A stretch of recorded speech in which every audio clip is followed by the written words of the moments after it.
now for the finishing touch, the optional blush. So take about an arm's length of pink yarn. You don't need too much of it because we're making two tiny little lines, more or less under Billy's eye. If you don't have a spot, there probably is not actually a spot that's directly under his eye. I like to go a little bit behind in that case. So I'm going to stick the needle one round down from his eye and stick the needle around one stitch because that's going to be the width of the blush. I'm going to leave about a 6-inch tail and then stick my needle back in exactly the same spot and out the equivalent spot on the other side, which is vaguely around here. I'm going to pull it tight but not too tight because I don't want to accidentally indent. Yep, I don't want to do that. I don't want to indent his face too much. In case you did that, don't worry. Just stick your needle under the blush and pull it a little bit.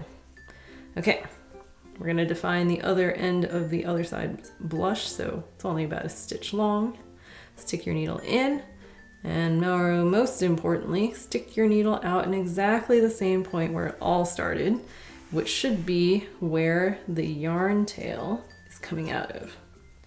And I probably cut or have too long of a piece of yarn, and that is why it is all getting stuck in itself, in case you're having a similar trouble as me. But haha, now it went through smoothly. Okay. Now I'm going to tie both yarn tails together. I'm gonna make sure the knot is as close as possible to the surface of the unicorn.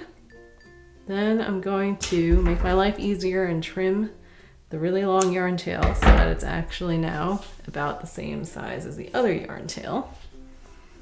Thread my needle with both yarn tails, and then put my needle in exactly the same spot that the yarn tails are coming out of, and out some arbitrary point of the unicorn to commit this all. And for good measure, I'm gonna stick it through the unicorn again, taking care to get the yarn tails completely out of the piece. Okay, check that it looks okay. I pulled that a little bit tight so his cheek is kind of going in, so I'm gonna pull that out a bit before I commit it all. But I'm gonna do it on the other side too while I still have some leeway. Great. Now I'm going to cut the yarn tails off, and hurrah! Here is your finished Billy the Unicorn.